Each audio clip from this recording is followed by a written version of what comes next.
Hello friend, कैसे हैं आप सब। माय सेल्फ देव प्रकाश मंडल। हम अभी क्लास 12 के बायोलॉजी की जो 5वें चैप्टर है ना, चैप्टर 5, उसका अध्ययन करने वाले हैं। इसके पहले हम जो जितने सारे अध्ययन करवाए आप लोग को, आप लोग उस मेरे सारे वीडियो को देखिए और फिर समझने का कोशिश कीजिए। अगर नहीं समझ में आ रही है तो दोबारा उसको फिर से देखा कीजिए और फिर से पुनः समझने का कोशिश कीजिए। अगर नहीं आए समझ में तो फिर कमेंट कर दीजिए, हम आपको समझाने की तत्पर कोशिश करेंगे। ठीक है, तो देखिए अभी हम आपको बताने वाले हैं कि जुड़वा बच्चे कैसे होते हैं। ठीक है, तो जुड़वा बच्चे कैसे होते हैं इसके बारे में जानना है। ठीक है, तो जुड़वा बच्चे कैसे होते हैं ये देखना है। तो जुड़वा बच्चा ये जो है चैप्टर 5 है और पार्ट 4 है। ठीक है, तो यहां जुड़वा बच्चे की चर्चा हो रही है। ट्विंस के बारे में हम अभी जानेंगे, यानी जुड़वा बच्चा। ठीक है, तो जुड़वा बच्चा किसे कहते हैं ये जानना है। सबसे पहले एक ही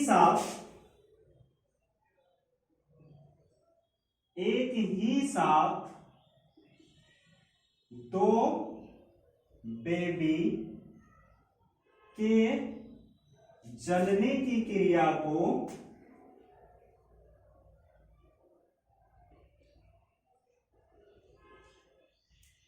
ट्विंस कहा जाता है।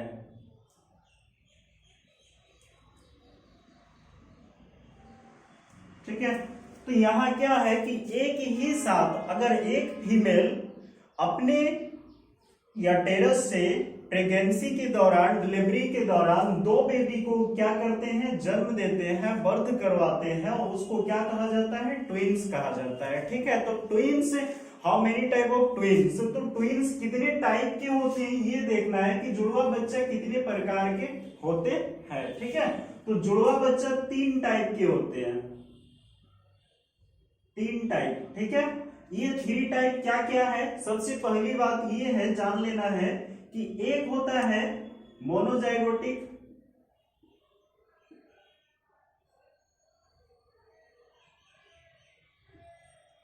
ट्विंस। दूसरा होता है डाइजाइगोटिक,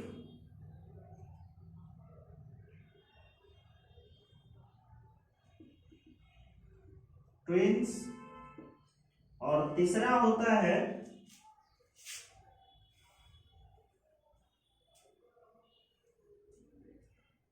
सियामीज ट्विंस।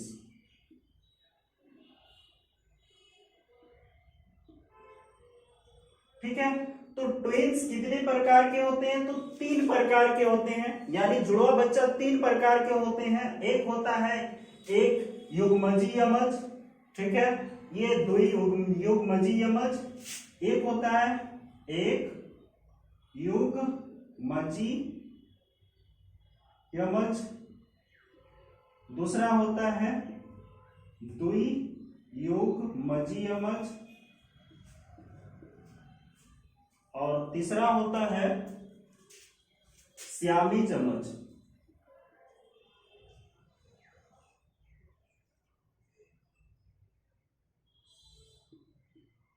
ठीक है, तो यहां पे एक होता है एक युग्मजी यमज, दूसरा होता है द्वियुग्मजी यमज और तीसरा होता है श्यामी चमच।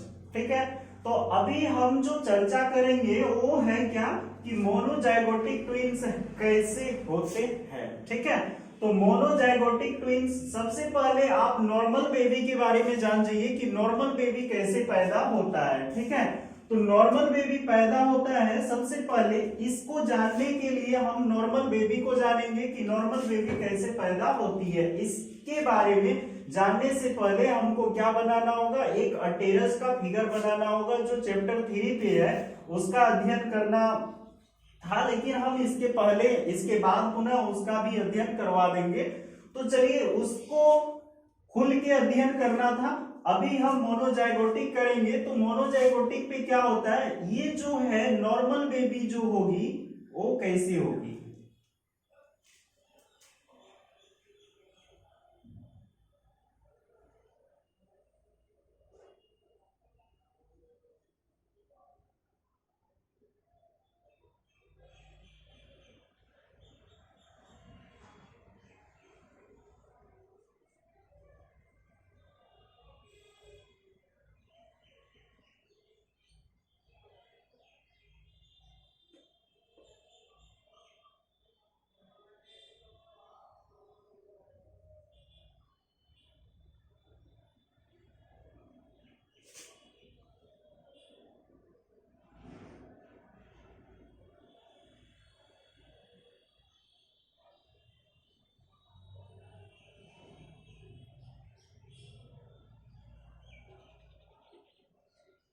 ये फिगर है अटेरस का,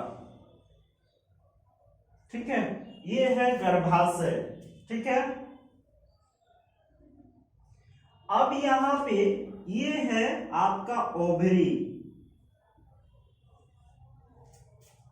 ह्यूमन बींग्स में जो जुड़वा बच्चा पैदा होगी तो ह्यूमन के जो फीमेल होते हैं यानी मादा जो होते हैं उसमें कितने ओवरी होते हैं, तो 2 ओवरी होते हैं, ठीक है। जिससे एग रिलीज जो होती है वो एग 28 डेज का टाइम लेता है, जिसको हम मेंस्ट्रुएशन साइकिल बोलते हैं, ठीक है। तो मेंस्ट्रुएशन साइकिल जब होती है उसको क्या बोला जाता है, ये है आपका इनफंडिबुलम,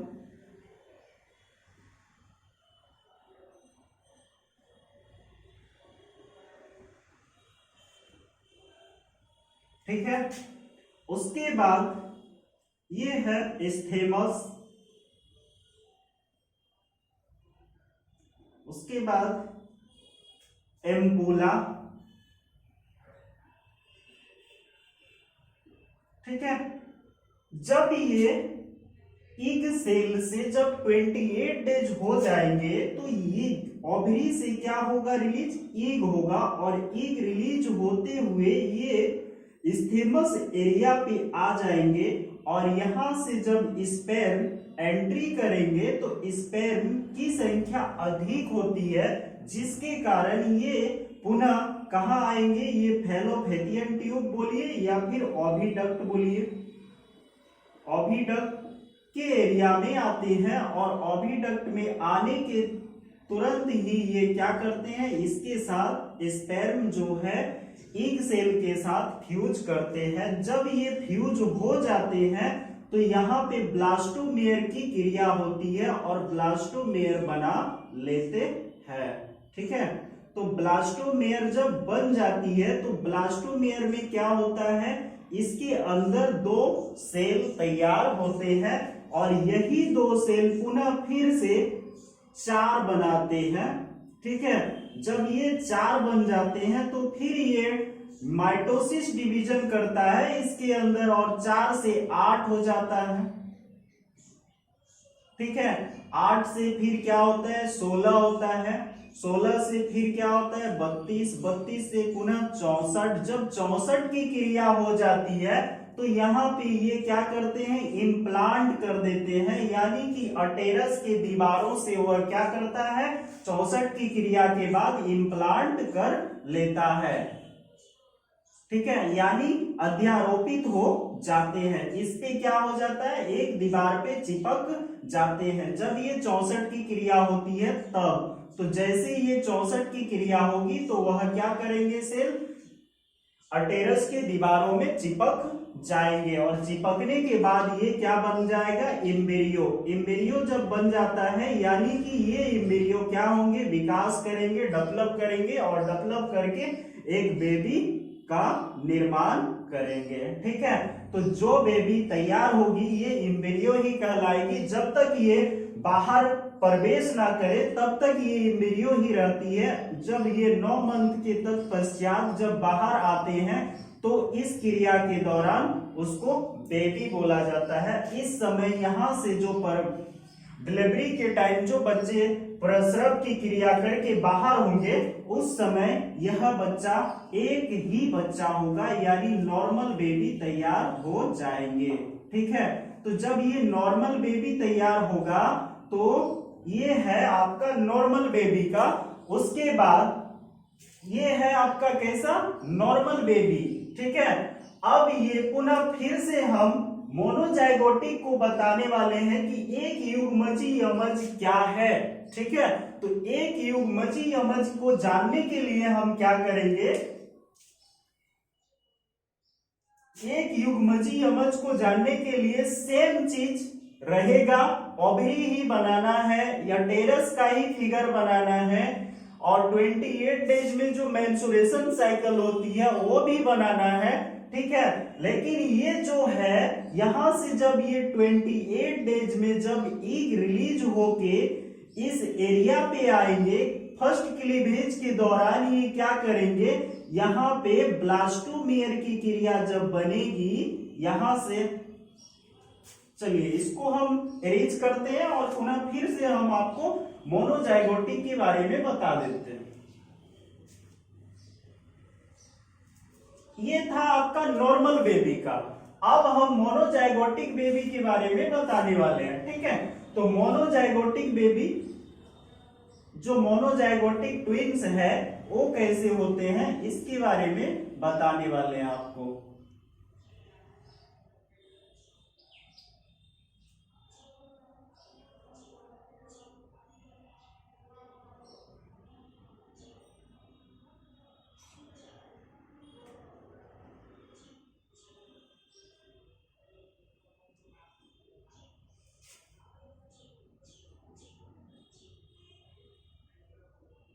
ये आपका अर्टेरस है,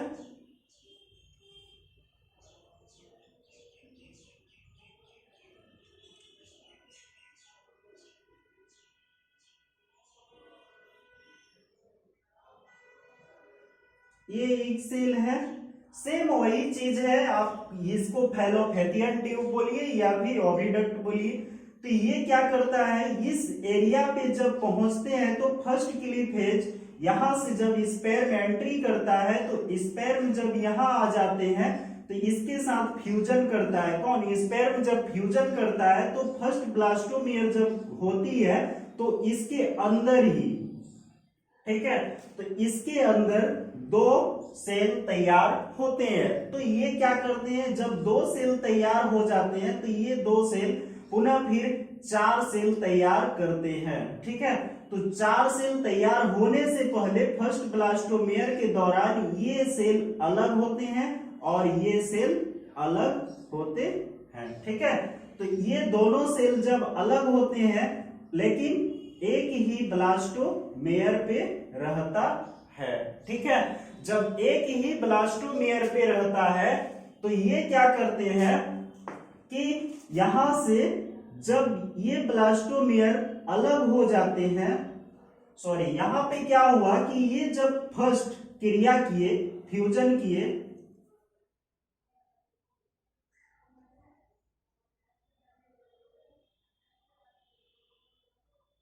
जब ये फर्स्ट फ्यूजन हुआ स्पर्म के साथ तो स्पर्म जैसे फ्यूज किया तो यहाँ पे क्या हुआ, ब्लास्टोमेयर की क्रिया हुई, ठीक है। तो ब्लास्टोमेयर क्या होते हैं, यहाँ पे माइटोसिस डिवीजन करते हैं और यहाँ से जो ब्लास्टोमेयर था वो 2 ब्लास्टोमेयर बना लेते हैं और ये 2 ब्लास्टोमेयर क्या करते हैं, यहाँ से दोनों माइटोसिस डिवीजन करते हैं। एक पहले करता है और दोनों साथ साथ डिवीजन करते हैं, 2 फिर 2 से 4, 4 से 8, 8 से 16, 16 से 32, 32 से 64, 64 की क्रिया जब होती है तो यहाँ क्या बन जाता है, एम्ब्रियो बन जाता है, ठीक है। तो एम्ब्रियो जब बन जाते हैं तो ये भी 8, फिर ये 16, फिर 32, फिर 64। जब 64 की क्रिया होती है तो क्या हो जाते हैं, एम्ब्रियो बनते हैं। जब 64 की क्रिया होती है तो अर्टेरस की दीवारों से वह चिपक जाता है और एम्ब्रियो बन जाते हैं। जब एम्ब्रियो बन जाते हैं तो यहाँ पे क्या होता है, 3 लेयर्स रहते हैं। इस पे 3 लेयर्स ही बॉडी का जो स्ट्रक्चर है वो बनाता है। तो यहाँ पे जो है एक बेबी का निर्माण होता है, यानी अंडा तैयार हो जाते हैं, ठीक है। तो यहाँ पे ये पूछा जाता है कि ये जो 16 का स्टेज होता है ना उसको मोरूला बोला जाता है, ठीक है। अब यहाँ ध्यान से देखिएगा कि ये जो स्पर्म है यानी शुक्राणु है, जब शुक्राणु प्रवेश करते हैं तो प्रवेश करने के तुरंत ही ये कहाँ आते हैं, फैलोफैथियन ट्यूब में आते हैं और फर्स्ट क्लीवेज के दौरान 2 ब्लास्टोमेयर का निर्माण करता है। लेकिन स्पर्म कौन सा है, तो देखिए मेल में जो सेक्स क्रोमोसोम होती है वो XY होते हैं और फीमेल में जो सेक्स क्रोमोसोम होते हैं वो XX होते हैं, ठीक है।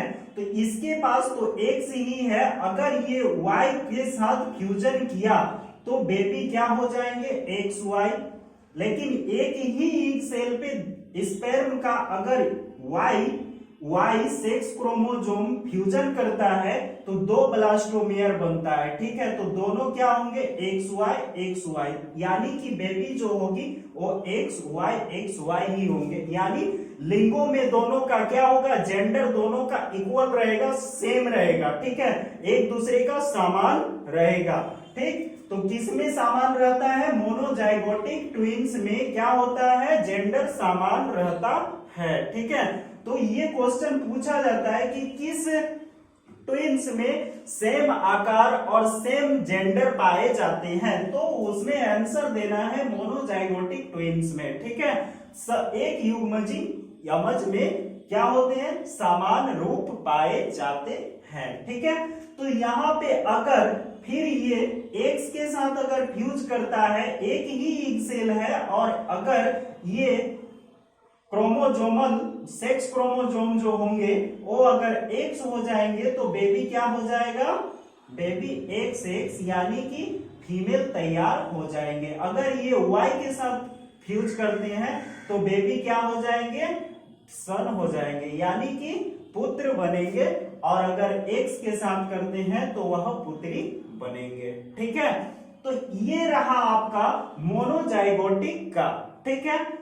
अब हम डाइजाइगोटिक ट्विंस के बारे में जानेंगे कि डाइजाइगोटिक ट्विंस होता कैसे है, ठीक है।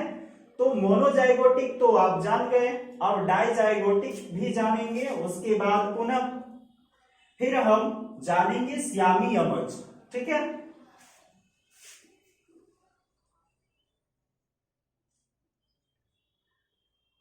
सेम चीज है इसमें भी, अब हम जानेंगे डाइजाइगोटिक ट्विंस, ठीक है। तो डाइजाइगोटिक ट्विंस को जानने से पहले सेम वही स्ट्रक्चर तैयार करना है।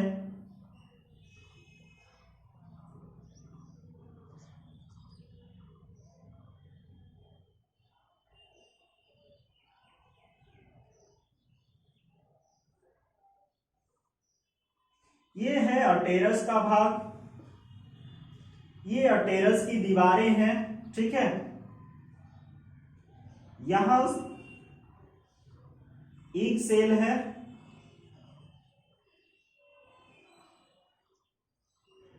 ठीक है।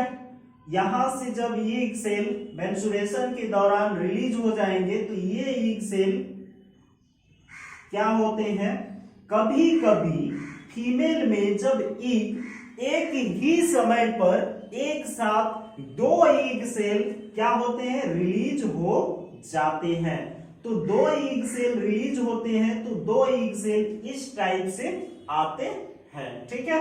और स्पर्म की जो संख्या होती है हमने पहले बताई, इसके पहले तुरंत ही, कि स्पर्म की जो संख्या होती है वो संख्या लाखों में होती है, करोड़ों में होती है, ठीक है। तो ये तैरते हुए आते हैं और इसके साथ फ्यूजन करते हैं, ठीक है। जब फ्यूजन हो जाती है, फ्यूजन की क्रिया होती है, तो यहाँ पे 2 ब्लास्टोमेयर की क्रिया होती है। तो 2 ब्लास्टोमेयर बनते हैं, फर्स्ट क्लीवेज के दौरान 2 ब्लास्टोमेयर बनते हैं, लेकिन दोनों ब्लास्टोमेयर क्या होते हैं, अलग अलग होते हैं, ठीक है। तो दोनों ब्लास्टोमेयर क्या होते हैं, अलग अलग होते हैं, और अलग अलग होने के कारण ये दोनों क्या करते हैं, स्पर्म जो है एक एग सेल के साथ रिलीज, एक एग सेल के साथ फ्यूजन करके एक ब्लास्टोमेयर की क्रिया करती है, और दूसरा स्पर्म इसके साथ फ्यूजन करके दूसरा ब्लास्टोमेयर की क्रिया करती है, और ये बनाने के बाद दोनों फिर क्या करते हैं, माइटोसिस डिवीजन करके 2 सेल फिर बनाते हैं 4, फिर ये भी बनाते हैं 4, ठीक है, फिर 8, फिर 16, फिर 32, फिर 64, ठीक है। सेम वैसा ही प्रोसेस है, इसमें भी 64 बनती है, ठीक। 64 बनने के दौरान ये क्या करते हैं, सेम अपने अटेरस के दीवारों में सेल चिपक जाते हैं और वहां एम्ब्रियो तैयार हो जाती है। तो ये एम्ब्रियो जो तैयार होती है, ये एम्ब्रियो में बेबी इस समय इस एम्ब्रियो से हमने बताया कि इसमें 3 लेयर होते हैं, 3 लेयर से बेबी का स्ट्रक्चर तैयार होती है, तो बेबी यहां पे बन जाते हैं। ठीक है, तो ये बेबी का स्ट्रक्चर है। ठीक है, तो ये एम्ब्रियो बेबी को तैयार कर लेते हैं। तो ये ध्यान में रहे, जब यहाँ पे जो डाइजाइगोटिक ट्विंस है ना, डाइजाइगोटिक ट्विंस में क्या होता है कि एक ही समय पर फीमेल से जो मेंस्ट्रुएशन साइकिल की क्रिया होती है, उसी समय पर फीमेल से एक ही टाइम पर 2 ईग सेल रिलीज हो जाते हैं और दोनों ईग सेल के साथ शुक्राणु क्या करते हैं, फ्यूजन की क्रिया करती है, निषेचन होती है, और निषेचन के दौरान जो ब्लास्टोमेयर्स तैयार होते हैं वह माइटोसिस डिवीजन करके वह 2 सेल बनाते हैं, फिर 4 बनाते हैं, 8 बनाते हैं, 16 बनाते हैं, 32, 64। जब 64 की क्रिया होती है तो वहां पे क्या होता है, एम्ब्रियो का निर्माण होता है और वह अंडा तैयार हो जाता है, जो कि एम्ब्रियो शिशु को बनाने में शिशु बनाते हैं। ठीक है, यानी कि ये बेबी को इम्प्लांट कर देते हैं। जब 64 की क्रिया होती है तो अटेरस के दीवारों में ये चिपक जाते हैं और वह बेबी को इम्प्लांट करने का कोशिश में लग जाता है, जो 9 मंथ के बाद बेबी बाहर आते हैं। ठीक है, तो यहाँ पे ये क्वेश्चन पूछा जाएगा कि डाइजाइगोटिक की क्रिया में क्या बेबी समान होते हैं, तो ये नहीं कहा जा सकता है कि बेबी समान होते हैं या असमान होते हैं। ठीक है, समान भी हो सकते हैं, असमान भी हो सकते हैं। अब देखिए हम बताते हैं, स्पर्म की संख्या हमने बताया करोड़ों में होती है, और यहाँ पे क्या है, इसका सेक्स मेल फीमेल का जो सेक्स, मेल का जो है XY है सेक्स क्रोमोसोम, और फीमेल का जो है वो है आपका XX। अगर एक स्पेर्म इसके साथ फ्यूजन करता है तो XY बनाता है, यानी कि सन बन जाते हैं, होने वाले संतान क्या होंगे, सन हो जाएंगे। और अगर एक इसके साथ फ्यूजन करता है तो होने वाले संतान XX यानी डॉटर हो जाएंगे। ठीक है, तो ये जो है जेंडर में इक्वल नहीं होते हैं, और ये भी नहीं कह सकते कि इक्वल क्यों नहीं होते हैं। तो हो सकता है दोनों अगर X के साथ करते हैं तो यहाँ पे ये क्या हो जाएगा, X हो जाएगा, और ये क्या बना लेंगे, डॉटर बना लेंगे। ठीक है, तो डाइजाइगोटिक ट्विंस में हम कह नहीं सकते हैं कि बेबी एक रूप का होगा। ठीक है, समान रूप के होंगे, ये हम नहीं कह सकते हैं। समान भी हो सकते हैं, असमान भी हो सकते हैं। ठीक है, तो ये रहा आपका डाइजाइगोटिक की क्रिया। अब हम करेंगे सियामीज ट्विंस। ठीक है, तो सियामीज ट्विंस क्या है, इसके बारे में अध्ययन करना है। ठीक है, तो सियामीज ट्विंस में क्या होता है, सेम चीज रह जाता है।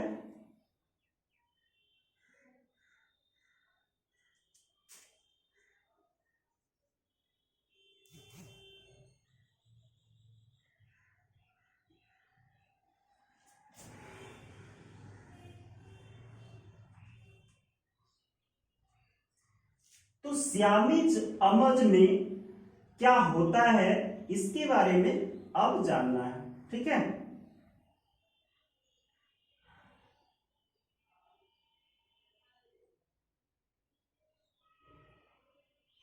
तो यहां से फिर ईग सेल रिलीज होगा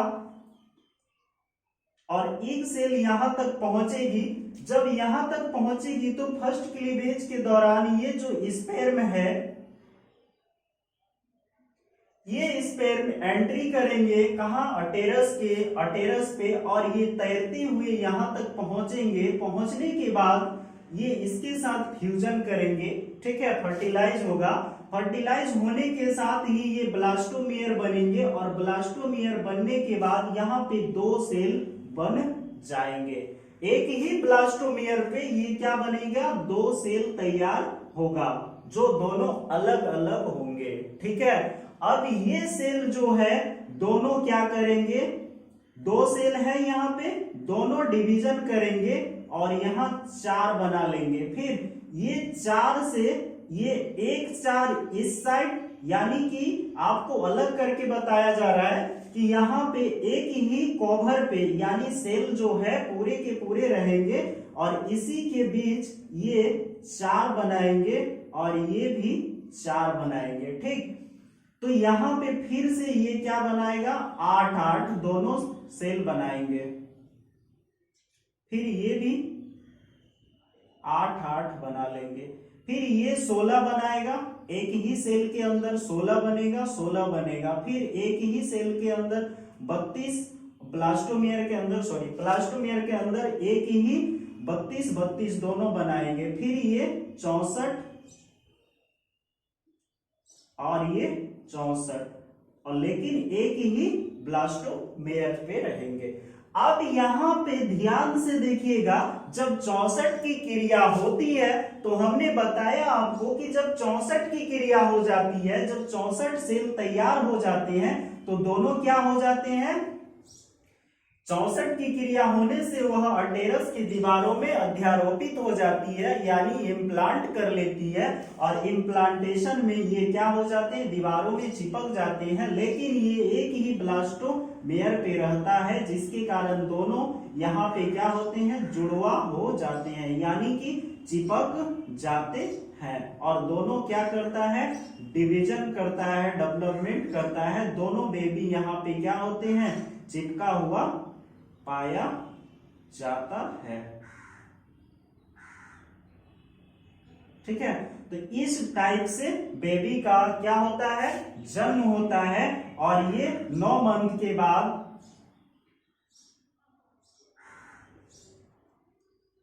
9 मंथ के बाद ये बेबी जब पैदा होते हैं तो उस समय ये बेबी का हो सकता है दोनों में दोनों का पीठ सटा हो या फिर पेटे सटा हो या फिर पैर सटा हो। कहीं ना कहीं इस ट्विंस में कहीं ना कहीं दोनों बेबी का कोई ना कोई पार्ट्स दोनों का चिपका हुआ पाया जाता है। ठीक है, तो दोनों का क्या पाया जाता है, चिपका हुआ भाग पाया जाता है। अब ये यहाँ पे ऐसी ही क्रिया होती है जो सियामीज ट्विंस में कहा जाता है। अब बता देते हैं, यहाँ पे जो इस तरह की क्रिया होती है, ये क्वेश्चन में आता है कि किस ट्विंस में, किस प्रकार के ट्विंस में दोनों का अंग कोई ना कोई पार्ट्स चिपका हुआ पाया जाता है। तो उस समय आंसर देना है सियामीज ट्विंस। और कौन से ट्विंस में दोनों का आकार समान होता है, तो मोनोजाइगोटिक पे। और कौन से आकार में, कौन से ट्विंस में दोनों का आकार अलग भी हो सकता है, समान भी हो सकता है, देन आंसर आएगा डाइजाइगोटिक ट्विंस। ठीक है, तो आप लोग ये ट्विंस के बारे में अध्ययन कर लिए। अब हम पढ़ाने वाले हैं आपको सेक्स डिटरमिनेशन। ठीक है, अब सेक्स डिटरमिनेशन के बारे में जानना है। ठीक है, तो चलिए शुरू करते हैं। सेक्स डिटरमिनेशन है क्या? सेक्स डिटरमिनेशन पहले समझ लीजिए कि सेक्स डिटरमिनेशन है क्या। तो सेक्स डिटरमिनेशन ऐसा कुछ नहीं है जो मानव में यानी ह्यूमन बींग्स अपने संतानों की जो उत्पत्ति करते हैं, वो संतान क्या होंगे, सन होगा या फिर डॉटर होगा, इसके बारे में अब हम अध्ययन करेंगे। ठीक है,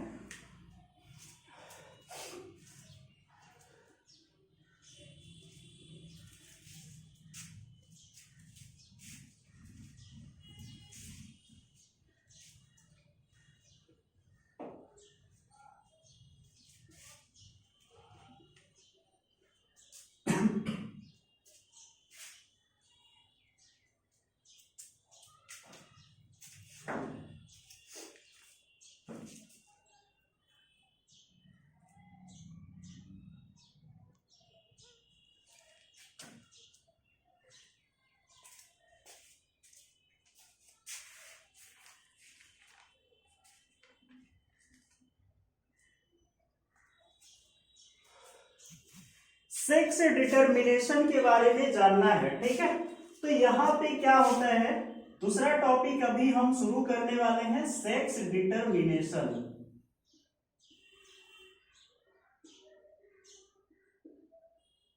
सेक्स डिटरमिनेशन में क्या होता है कि लिंगों का निर्धारण करते हैं, ठीक है। तो लिंगों का कैसे निर्धारण किया जाता है वो देखना है, लिंगों का निर्धारण, ठीक है। तो हम लिंगों के निर्धारण के बारे में अब चर्चा करेंगे, ठीक है। तो लिंगों का निर्धारण करने के लिए सबसे पहले हम लिंगों की संख्या तो जान लें।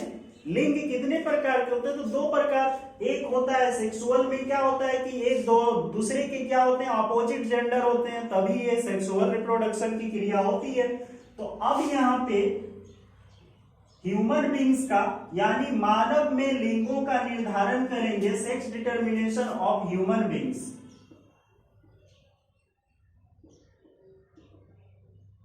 ठीक है, तो ह्यूमन बींग्स लिंगों का निर्धारण, मानव में लिंगों का निर्धारण, मानव में लिंगों का निर्धारण कैसे होती है, तो हम सेक्स डिटरमिनेशन को पढ़ने वाले हैं, ठीक है। तो यहां जानना होगा कि ह्यूमन के बॉडी में, ह्यूमन में कितने प्रकार के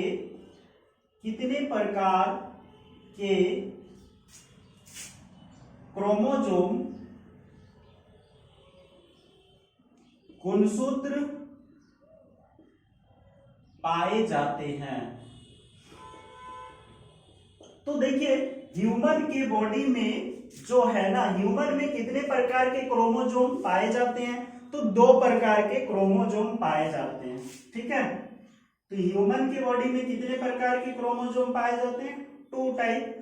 तो ह्यूमन के बॉडी में सबसे पहले जानना होगा कि ह्यूमन के बॉडी में कितना क्रोमोसोम पाया जाता है, तो कितना क्रोमोसोम, क्रोमोसोम की संख्या जो होती है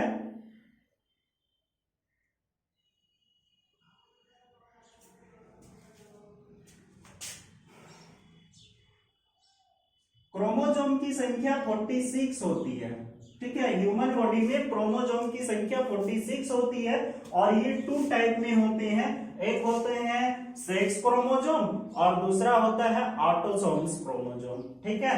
तो एक होता है कायिक क्रोमोसोम, ठीक, और दूसरा होता है लिंग गुणसूत्र। तो एक हो जाता है पेयर्स में, अगर क्रोमोसोम को पेयर्स में बांटे तो पेयर्स कितनी हो जाएगी, क्रोमोसोम का पेयर्स कितना हो जाएगा, 23 हो जाएगा, ठीक है। तो क्रोमोसोम का पेयर्स कितना है, 23 पेयर्स यानी 46 हो जाएंगे। क्रोमोसोम का पेयर्स जो होती है वो 46 होती है।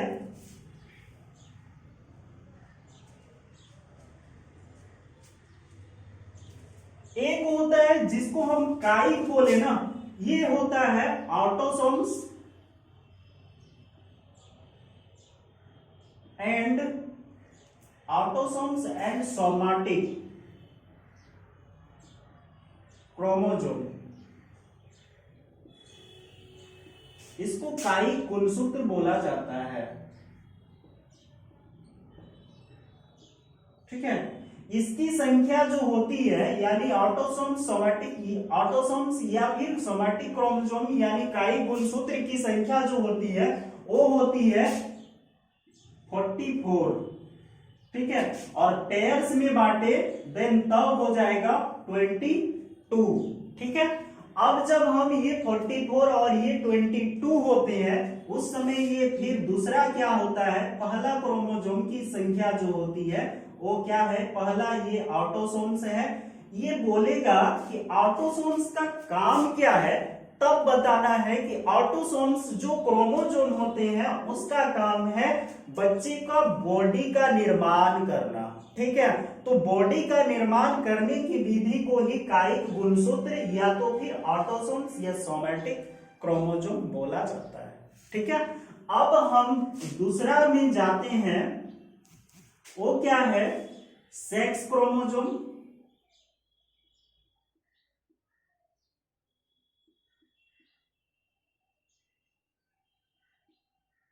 ठीक है। तो सेक्स क्रोमोसोम यानी लिंग गुणसूत्र,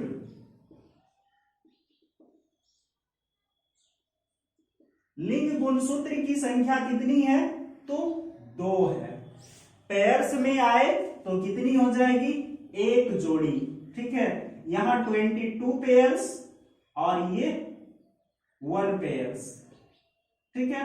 तो जान जाइए कि लिंग गुणसूत्र जो है, हमने बताया कि मेल में लिंग गुणसूत्र X और Y होता है, और फीमेल में हमने बताया कि X और X होता है, ठीक है।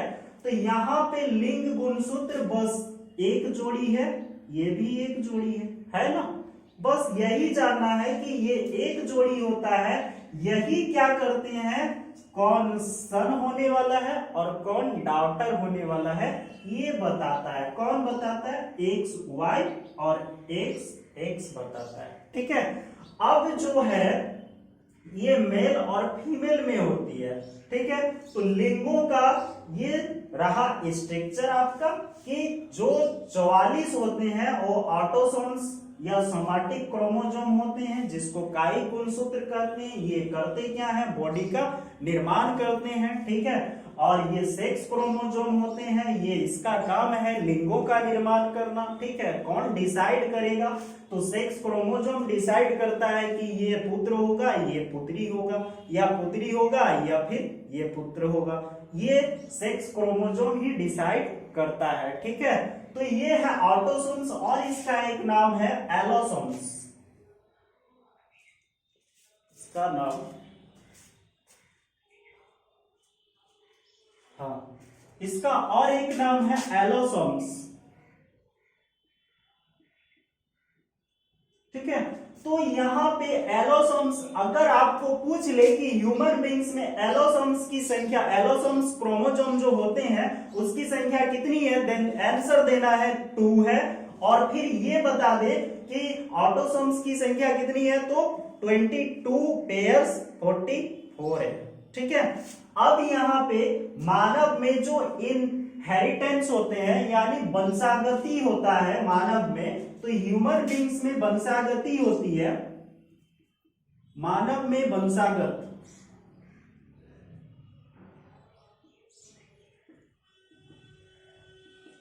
कैसे होता है, यानी कि संतानों की जो सेक्स डिटरमिनेशन है वो क्रिया देखते हैं। तो ये है मेल का पार्ट, ठीक है, और ये है फीमेल। आप तो जानते ही हैं कि मेल और फीमेल, मेल को हमने बताया कि ये है मेल और ये है फीमेल। फीमेल में एक्स एक्स लिंग गुणसूत्र पाए जाते हैं और ये एक्स वाई लिंग गुणसूत्र पाए जाते हैं। जब यहां से ये म्योसिस डिवीजन होता है, दोनों में क्या होते हैं? म्योसिस डिवीजन होते हैं। म्योसिस डिवीजन होती है, देन तब ये 2 क्रोमोसोम तैयार करता है। तो 2 क्रोमोसोम में एक आ जाता है एक्स और एक आ जाता है वाई। ठीक उसी तरह इसका एक्स एक्स, जब ये दोनों फ्यूज करता है तो ये बनता है एक्स एक्स, ठीक है। फिर ये इसके साथ फ्यूज करता है तो ये बनता है एक्स एक्स, ठीक है। फिर ये इसके साथ फ्यूज करता है तो बनता है एक्स वाई, और फिर ये इसके साथ फ्यूज करता है तो बनता है एक्स वाई, ठीक है। तो यहां पे क्या हो जाता है कि ये वाला जो संतान जब एक्स के साथ बनता है तो एक्स एक्स के साथ फ्यूजन करता है तो एक्स एक्स यानी पुत्री बन जाते हैं ये डॉटर, ये भी डॉटर, ये सन और ये सन। इसमें भी क्या है 50% और 50% का लिंगों का निर्धारण होता है, ठीक है। तो यहाँ पे होने वाले संतान पुत्री और पुत्र किस टाइप से होते हैं, तो ये जब Y वाई गुणसूत्र अगर फीमेल के एक्स गुणसूत्र से फ्यूजन करते हैं, फर्टिलाइज करते हैं, देन तब वो क्या बन जाता है, पुत्र बनता है। और अगर एक्स गुणसूत्र मेल के एक्स गुणसूत्र फीमेल के एक्स गुणसूत्र से फ्यूजन करता है, फर्टिलाइज होती है, देन तब वह डॉटर का निर्माण करते हैं। ठीक है, अब हम आगे जाएंगे। अब देखना है कि क्या होता है। ये है क्रोमोजोम के द्वारा लिंगों का निर्धारण। ठीक है, तो क्रोमोजोम के द्वारा क्या हुआ, लिंगों का निर्धारण हुआ। यहां पे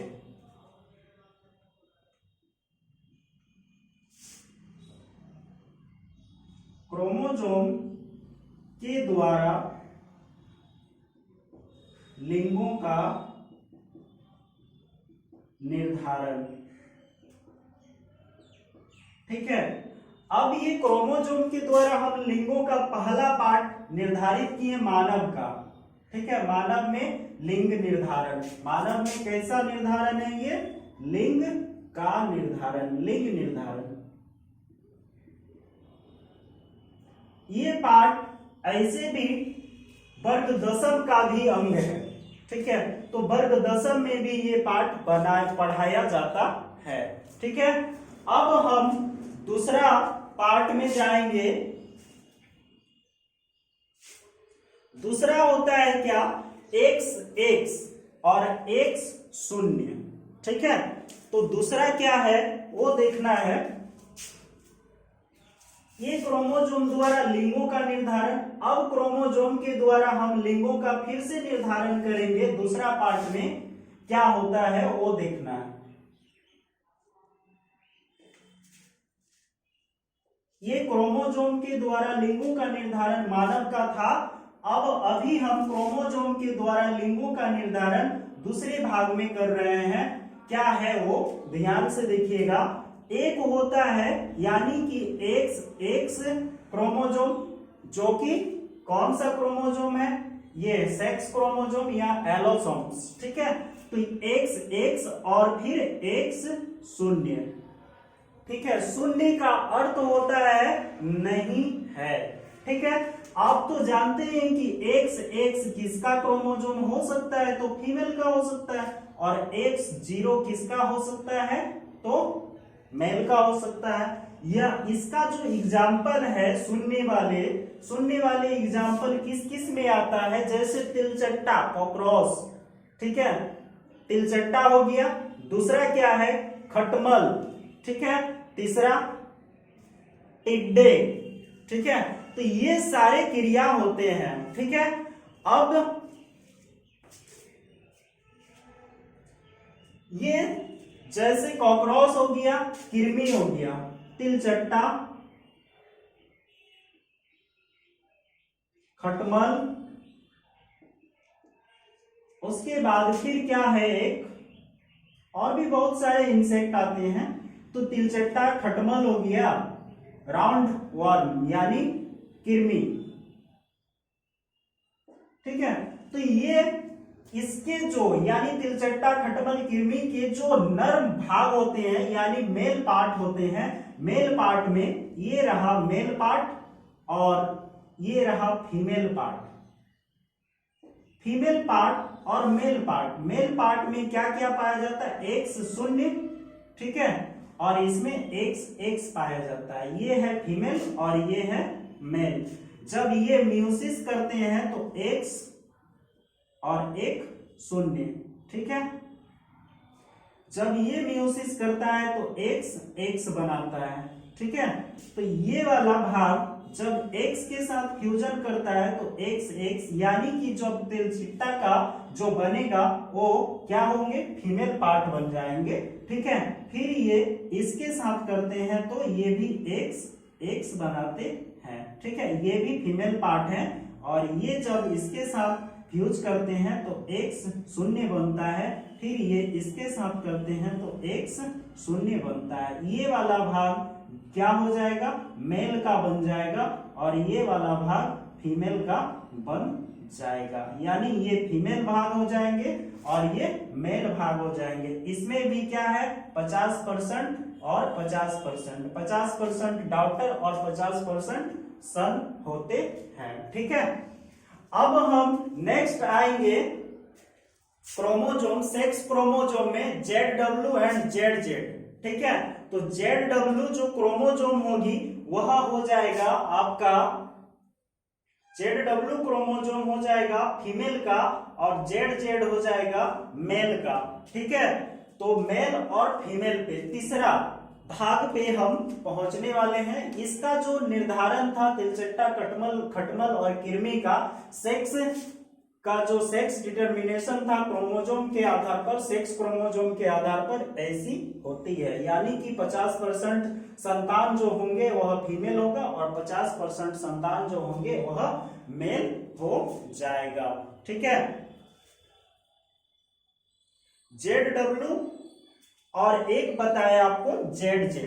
ठीक है, तो यहां पे सेम चीज है, 2 नंबर, ये 3 नंबर बनेगा, एक बनेगा ZW और दूसरा बनेगा ZZ। ठीक है, तो ZZ जो होता है वो किस में होता है, ZZ मेल में होता है और ZW जो होता है वह फीमेल में होता है। ठीक है, तो ZW यहां भी क्या करेंगे,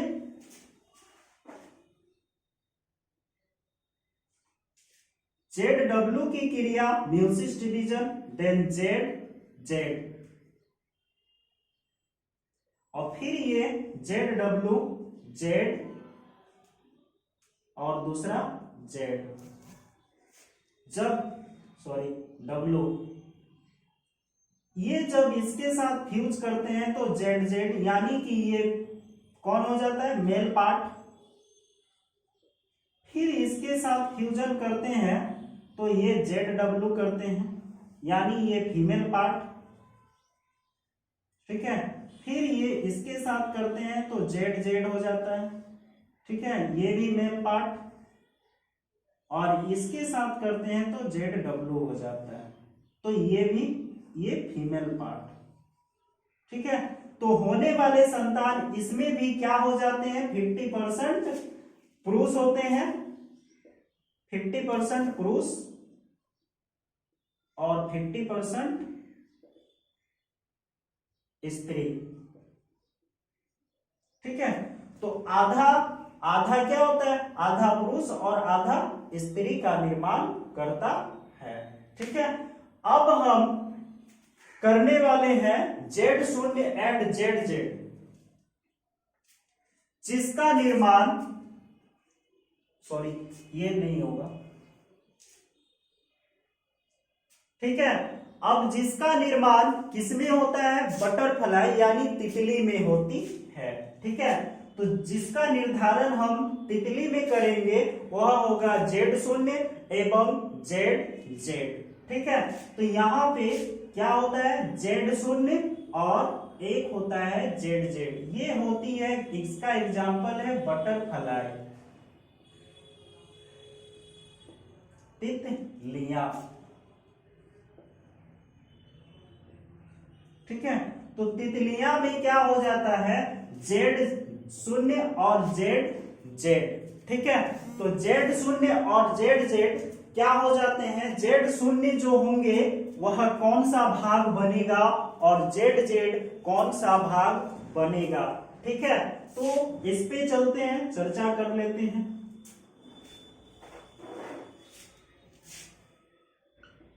ये जो बनेंगे ZZ, ये मेल पार्ट बनेंगे,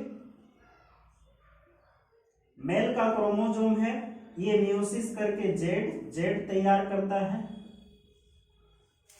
और ये क्रॉस होता है फीमेल के साथ, तो फीमेल का हो जाता है Z0, यानी कि ये क्रोमोसोम इसके पास नहीं है और ये भी मियोसिस करते हैं तो Z और 0 आ जाता है। ये जब इसके साथ फ्यूज करता है तो जेड जेड, यानी कि ये मेल पार्ट बन जाते हैं। फिर ये इसके साथ फ्यूज करता है तो जेड ओ बन जाता है, यानी शून्य बन जाता है, तो ये फीमेल पार्ट। ये जेड जेड ये मेल हो जाएंगे और ये फीमेल हो जाएंगे, जेड शून्य, तो ये है फीमेल। तो यहां पे क्या हो गया कि एक मेल बन जाता है, दूसरा फीमेल। इसमें भी ये क्या है, तितलियों को जब तितलियां सेक्स डिटर्मिनेशन करती है तो सेक्स में कितने बनते हैं, 50% तितलियों के पुरुष बनते हैं यानी नर, और 50% क्या बनते हैं, स्त्री यानी मादा। ठीक है, तो फीमेल फीमेल, मेल मेल, दो है, इसीलिए 50-50% का हो जाता है। तो जेड ओ, जेड शून्य और जेड जेड।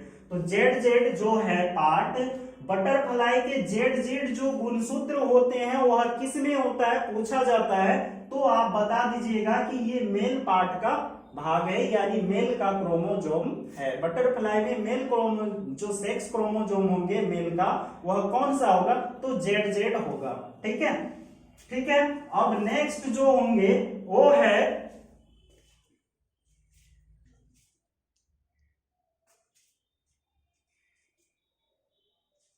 इसमें हम अब जो नेक्स्ट करने वाले हैं वो होंगे हैप्लॉइड एंड डिप्लॉइड। ठीक है, तो हैप्लॉइड और डिप्लॉइड मैकेनिज्म सेक्स डिटर्मिनेशन। ठीक है, तो हैप्लॉइड और डिप्लॉइड मैकेनिज्म से अब हम लोग सेक्स डिटर्मिनेशन करने वाले हैं, लिंग निर्धारण की अगुणित और द्विगुणित क्रिया। ठीक है, तो लिंग निर्धारण की अगुणित और द्विगुणित क्रिया पे चर्चा करेंगे। ठीक है,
ठीक है, तो ये है अगुणित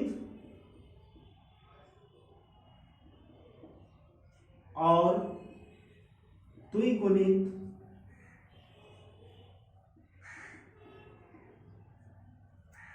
अगुणित और द्विगुणित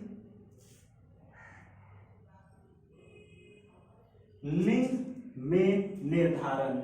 अगुणित और द्विगुणित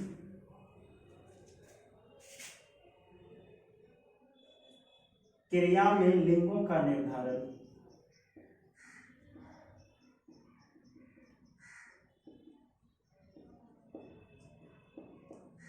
ठीक है, तो अगुणित और द्विगुणित क्रिया में लिंगों का हम निर्धारण करेंगे। यह क्रिया किसमें होती है, तो यह क्रिया मुख्य रूप से ऐसी क्रिया जो होती है वह होती है हनी बी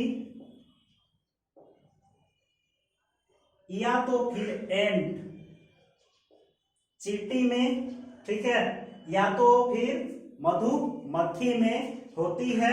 ठीक है, तो हम जो है मधुमक्खी को लेके या फिर चींटी को लेके भी इसका क्या कर सकते हैं, बना सकते हैं, इसका हम निर्धारण कर सकते हैं। ठीक है, तो एक में हो जाएगा आपका म्यूसिस और दूसरा में होगा माइटोसिस की क्रिया। ठीक है, अब यहाँ पे थोड़ा सा सोचने वाली बात है कि माइटोसिस और म्यूसिस कैसे होती है, ये भी देखना है।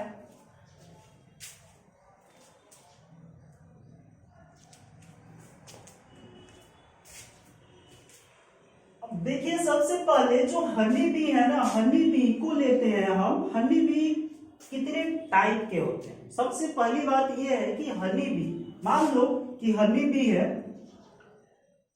ये हनी बी है, ठीक है। तो हनी बी के टाइप कितने होते हैं? तो 3 टाइप होते हैं। सबसे पहला टाइप को क्या बोला जाता है? नंबर 1 पे एक रानी मधुमक्खी, रानी होती है यानी क्वीन।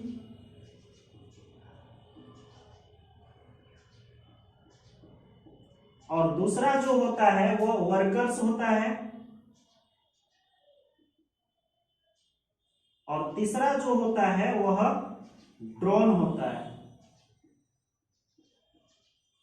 ठीक है। यही है नर और ये है मादा, ठीक है। और ये है वर्कर्स यानी श्रमिक, ठीक है।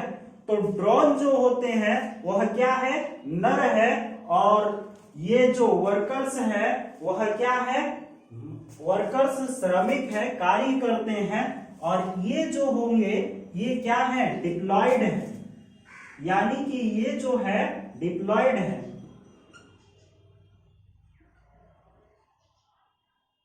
ये भी डिप्लॉयड है और ये हैप्लॉयड है, ठीक है। तो एक होता है डिप्लॉयड, 2 डिप्लॉयड है और एक हैप्लॉयड है, जिसमें हैप्लॉयड में क्रोमोसोम की संख्या जो होगी वह कितना होगी? तो इसमें होते हैं 32, इसमें होते हैं 32 और इसमें होते हैं 16, ठीक है। तो ये है 2n, ये है 2n और ये है n। ये होती है n और ये है 2n और ये है 2n। अब आप लोग समझ चुके होंगे कि meiosis and mitosis, n and 2n, ठीक है। तो 2n की क्रिया कौन है और n की क्रिया कौन है? अब यहाँ पे जो वर्कर्स तैयार है, तो यहाँ क्वीन और ड्रोन का जब हम लिंगों में निर्धारण करेंगे तो क्वीन और ड्रोन ही करता है। मधुमक्खी को, मधुमक्खी के छत्ते में जो दुनिया भर का मधुमक्खियां आती है वह कौन करता है? क्वीन और ड्रोन करता है। और वर्कर्स का कार्य होता है बाहर से फूलों से नेक्टर को लेके आना और इकट्ठा करना, ठीक है। तो इसका और इसका क्रिया हमने करने वाले हैं, ठीक है। तो ड्रोन को हम मेल कहते हैं, मेल, और क्वीन को मादा। तो क्वीन पे कितना होता है? 32। तो यहां क्वीन ले लेते हैं, क्वीन हनी बी,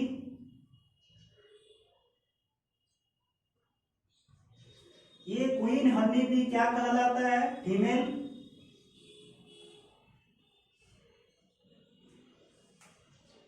ठीक है। और इसी का क्रॉस हम कहां करवाते हैं? ड्रोन से, ड्रोन हनी बी,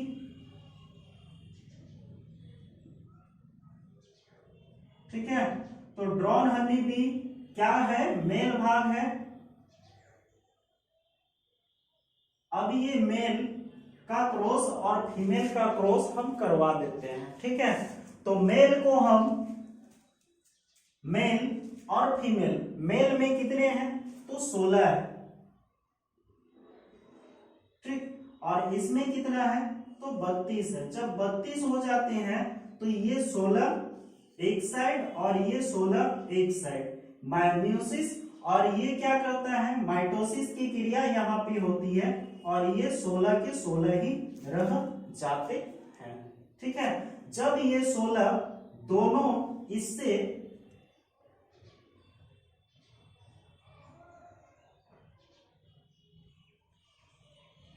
इससे 16 डिवाइड होते हैं तो 16 यहां से और 16 यहां से, दोनों मिलके कितना हो जाता है? 32, ठीक है। फिर ये 16 और 16 क्या बना देते हैं? 32।